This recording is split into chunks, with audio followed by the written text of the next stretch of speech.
Assalamualaikum warahmatullahi wabarakatuh.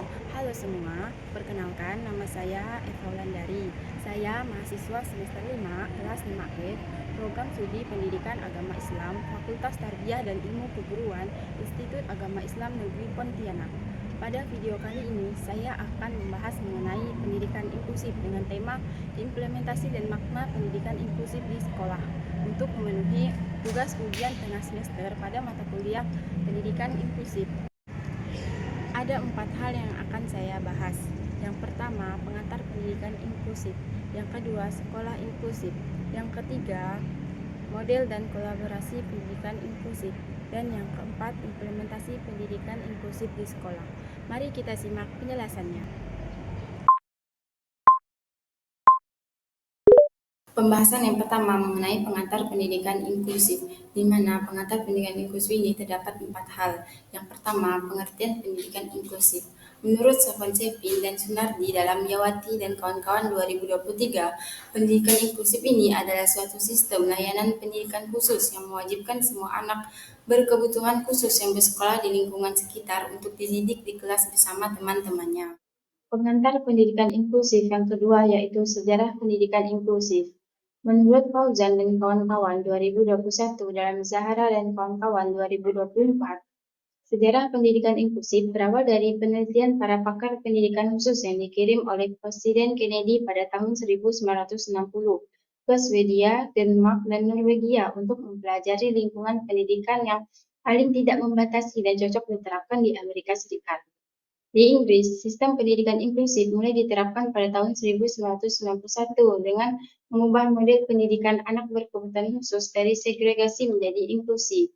Sejak Konvensi Hak Anak tahun 1989 dan Konferensi Dunia Pendidikan di Bangkok tahun 1991 yang menghasilkan Deklarasi Pendidikan untuk Semua, pendidikan inklusif semakin mendapat perhatian. Menurut Mansir 2021 dalam Zahara dan kawan-kawan 2024, Konferensi Salamanca di Spanyol tahun 1994 kemudian menegaskan pentingnya penerapan pendidikan inklusif. Di Indonesia, pendidikan inklusif mulai dikembangkan tahun 2001 sebagai lanjutan dari program pendidikan terpadu tahun 1980-an.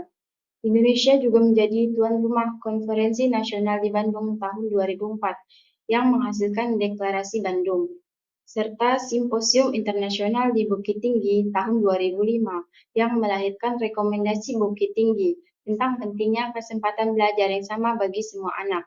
Selain itu, sejak 1970-an, pemerintah telah bekerja sama dengan Helen Keller International atau INC untuk mengembangkan pendidikan terpadu yang menjadi dasar pelaksanaan pendidikan inklusif di Indonesia. Pengantar pendidikan inklusif yang ketiga yaitu tujuan pendidikan inklusif.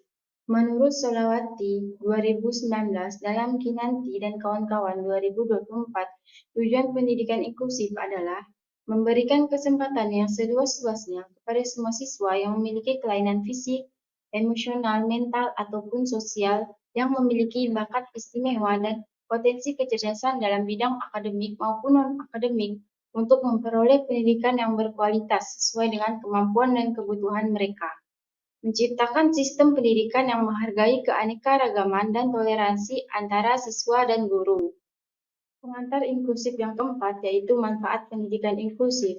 Menurut Durotul Yatimah dan kawan-kawan 2024 menyatakan bahwa pendidikan inklusif membantu siswa mengembangkan empati dan rasa toleransi terhadap teman sebaya dengan karakter dan kemampuan yang berbeda. Semua siswa tanpa terkecuali mendapat kesempatan yang sama untuk belajar dan berkembang. Menurut Budianto A. 2023, penerapan pendidikan inklusi memberikan dampak positif pada perkembangan sosial, akademik, dan emosional anak secara holistik. Menurut Joseph F. Magendong I. 2023, menunjukkan bahwa pendidikan inklusif membantu anak berkebutuhan khusus mengembangkan keterampilan sosial dan kerjasama yang efektif dalam lingkungan sekolah. Anak-anak dengan kebutuhan khusus merasa lebih dihargai dan diakui sehingga kepercayaan diri dalam belajar dan bersosialisasi menjadi meningkat. Pembahasan selanjutnya yaitu sekolah inklusif, yang mana di dalamnya terdapat penjelasan mengenai contoh penerapan prinsip-prinsip penyelenggaraan pendidikan inklusif. Menurut Rahman dan kawan-kawan 2023, setiap anak berbeda dan perbedaan tersebut menjadi kekuatan untuk mengembangkan potensinya.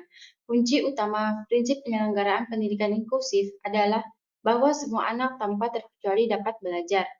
Ada 8 prinsip-prinsip penyelenggaraan pendidikan inklusif beserta contohnya. Yang pertama, pemerataan dan akses. Contohnya, sekolah menyediakan fasilitas ramah bagi semua siswa seperti jalur landai dan tanda visual. Kemudian yang kedua, peningkatan mutu dan relevansi. Contohnya, guru menerapkan pembelajaran diferensiasi sesuai kebutuhan dan gaya belajar siswa. Yang ketiga, pemenuhan hak individu. Contohnya, sekolah membuat Individualized Education Program atau IEP untuk siswa berkebutuhan khusus. Yang keempat, kebermaknaan sosial. Guru mengadakan kegiatan belajar kelompok inklusif yang melatih kerjasama dan empati. Yang kelima, keberlanjutan. Contohnya, sekolah rutin melatih guru dan memperbaiki fasilitas bagi siswa berkebutuhan khusus. Yang keenam, keterlibatan semua komponen. Contohnya, ada forum komunikasi antara guru, orang tua, dan tenaga pendukung untuk memantau perkembangan anak. Yang ketujuh, lingkungan ramah inklusif. Guru menata ruang kelas yang inklusif dan menumbuhkan sikap saling menolong antar siswa. Itu tadi contohnya. Yang kedelapan, evaluasi dan perbaikan. Contohnya, sekolah melakukan evaluasi rutin untuk meningkatkan evaluasi pembelajaran inklusif. Pembahasan selanjutnya yaitu model dan kolaborasi pendidikan inklusif, yang mana di dalamnya terdapat konsep pendidikan inklusif terpadu dan kolaboratif.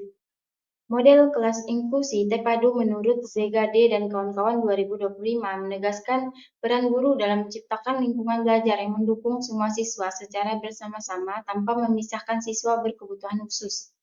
Adaptasi metode pembelajaran dan penggunaan teknologi pendidikan menjadi solusi untuk mengatasi tantangan pendidikan inklusi dalam model terpadu ini. Menurut Paitanza 2023, dalam buku Pendidikan Inklusif memaparkan bahwa pendidikan komparatif atau kolaboratif menitik beratkan pada penyesuaian kurikulum, metode pengajaran, dan evaluasi serta kerjasama aktif antar guru, orang tua, dan tenaga profesional lainnya demi keberhasilan pendidikan inklusif. Model ini memberikan dukungan optimal yang disesuaikan dengan peserta didik. Pembahasan selanjutnya yaitu implementasi pendidikan inklusif di sekolah, yang mana di dalamnya terdapat peran guru reguler dan guru pendukung. Menurut Maimunawati dan Alif 2020 dalam Barlian dan kawan-kawan 2023, guru kelas berperan penting dalam melaksanakan pembelajaran bagi seluruh siswa, baik reguler maupun berkebutuhan khusus, dengan tugas membimbing, menilai, mengajar, dan mendidik untuk mencapai tujuan belajar. Sedangkan guru pendamping khusus berfokus memberikan motivasi dan bimbingan kepada siswa berkebutuhan khusus agar dapat belajar bersama siswa reguler. Guru kelas juga berperan dalam penyusunan program pembelajaran individual atau RPI bersama guru pendamping khusus. Karena RPI ini disusun berdasarkan program tahunan dan semester guru kelas. Dalam evaluasi, guru pendamping khusus melaksanakan program remedial dengan mengulang materi yang belum dikuasai siswa berkebutuhan khusus. Dari penjelasan yang sudah saya sampaikan, dapat disimpulkan bahwa pendidikan inklusif merupakan wujud nyata dari komitmen untuk memberikan kesempatan belajar yang sama bagi semua anak tanpa memandang perbedaan kemampuan, latar belakang, ataupun kondisi fisik maupun mental. Melalui sistem ini, sekolah diharapkan mampu menciptakan lingkungan yang ramah, adaptif, dan menghargai keberagaman. Guru reguler dan guru pendamping memiliki peran penting dalam memastikan setiap siswa mendapatkan dukungan sesuai kebutuhannya melalui kolaborasi, perencanaan individual, dan metode pembelajaran yang fleksibel.